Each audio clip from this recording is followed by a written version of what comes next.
Hi, Scott Lee, CEO of Elega Corporation here. I would like to talk about Salesforce for this video. So I have a lot of other stuff on the way, by the way. I have the question and answer series coming and all that, but this is going to be a video about something that no one ever asked me.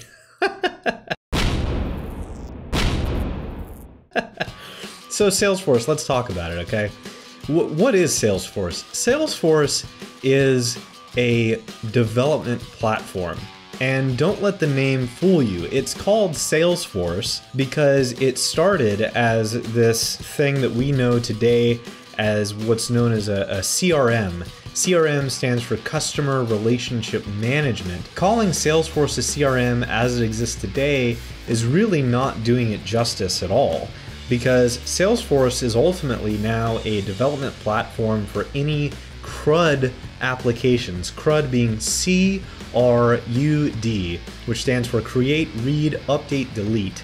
And Salesforce allows you to have out of the box a backend database. It allows you to have customizable automation, and there's point and click tools to help you make that happen. You can write custom code for it. You can integrate it with outside systems. So if you want some other application to drive the bulk of your logic, you could even do that. And then you can use an API or an application programming interface to interact with Salesforce.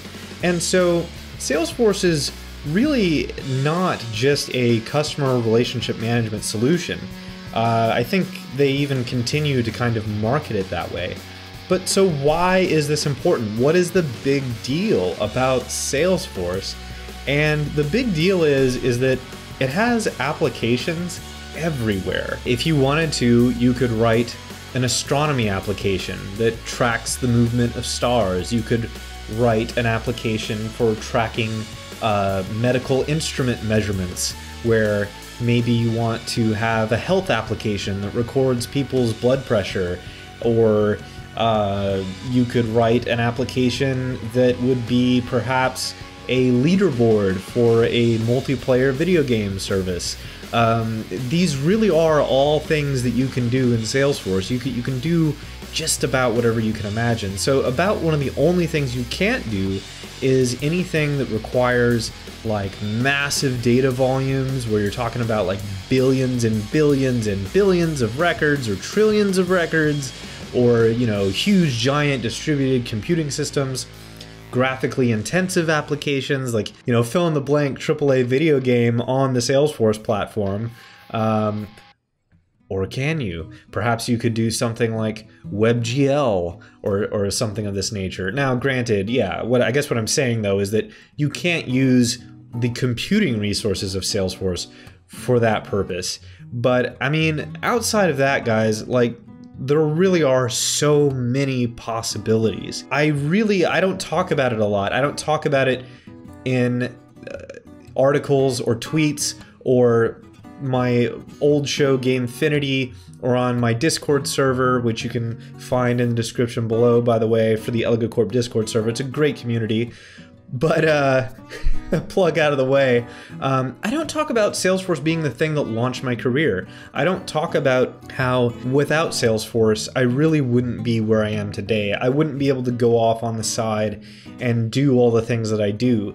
You know, today with Pluralsight, I've authored so many different courses, and if you want to see those, there's a link in the description for that as well. But I've authored courses. I've gone off and worked on different video game projects. I'm working on a few different little like business application projects every so often in the background, and so I've gone off and just gone crazy. But my whole software development career really started with Salesforce. I've had a lot of frustrations about Salesforce over the years, which have been expressed a number of different ways, but it really is pretty profound, and I want to start perhaps maybe a series of videos where I talk about Salesforce in that way, because going forward I will be talking about a few pain points on the platform that maybe people need to be aware of, I think.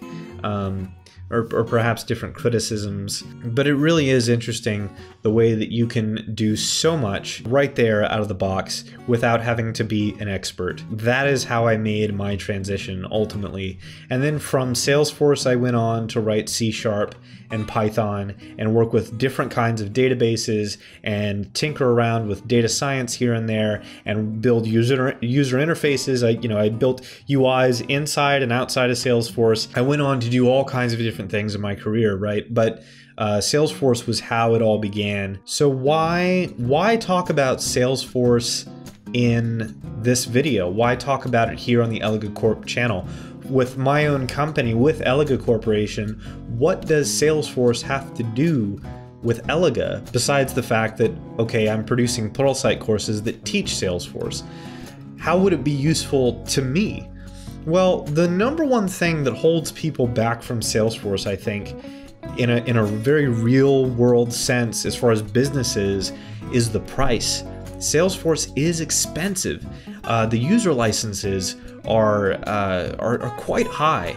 I won't throw out prices here in this video because chances are they will change the prices as time goes on, but it is quite expensive relative to, say, the real cash cost that you would spend if you were, say, a developer in another technology like C#, .NET, or Python, or what have you, and you wanted to go off and write your own application. Then the time that you spend working on your own application is going to be probably more valuable, at least in the beginning, than paying for Salesforce. But where Salesforce makes a lot of sense is when you have a decent amount of startup capital and you need to make a lot of progress really quickly in a way that is affordable relative to your time. So if you can afford the upfront investment, then you can snap things together extremely fast.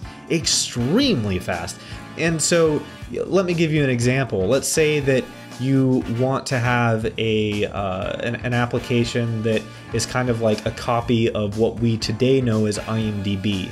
Okay, say you want to make an application that tracks movies, records ratings and reviews, records the actors who are a part of them, the directors, and so on. Form a big, nice database of all of these movies and TV shows. So what would you need to do to create that? Well, you would need to create some tables, probably a table for movies, a table for actors, or people, and things like that. Well, Salesforce has things that are out of the box that already allow you to do people. If you wanted to do movies, you can spin up what's called a Salesforce custom object, which is basically a custom table, and then you can create your movie table. You can start entering data right away, and then you can create a UI that people can use almost right away, probably inside of a day. I mean, you could really have a prototype up and running and ready for people to use inside of a day if you know what you're doing, right? That is amazing.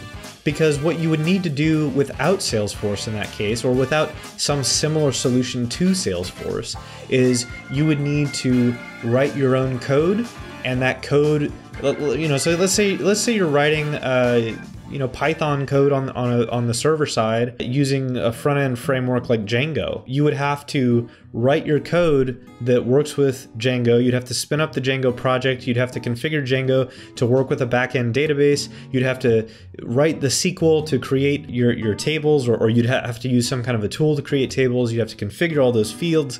And granted, you have to do some of the same types of things with Salesforce, but then you need to interact with the database in the code. Okay, so then you might want to write some custom database code to work with the database. You might want to write some special automation, which you're going to be writing code for. With Salesforce, you can snap together some quick automation and workflow rules or process builder processes, and you're up and rolling for probably most of what you could think of needing to do on day one. If you're starting from scratch, you know, you have so much to worry about. And then of course, if you're doing Python and Django or something similar, then you need to worry about, where do I host the application? Where do I send it off to do a build? And then how do I configure what's called WSGI, which is Web Server Gateway Interface, so that I can serve up pages and serve up static resources like images and whatever else needs to be there on page load.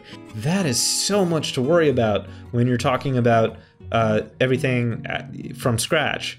Now, granted, Salesforce has limitations. Everything has limitations, right? You'll be able to have a lot more control maybe as you're building from scratch. But compared to what most companies need right away, what does that mean to you? It means very little. If you can get what you need on day one rolling, and then you can just build from there, as opposed to spending weeks or months doing everything exactly how, you know, 100%, you know, let's make sure that this can scale to, you know, a mega size of an audience of millions or billions. You know, it's like, okay, well, if you, short of needing something like that, it's going to have everything for you. The bottom line, Salesforce is pretty awesome. I thought I would do a video and talk about my more positive impressions of it before I go to the negative. And I also think it's good for more people out there to know about the possibilities with the platform, because you really can do so much with it.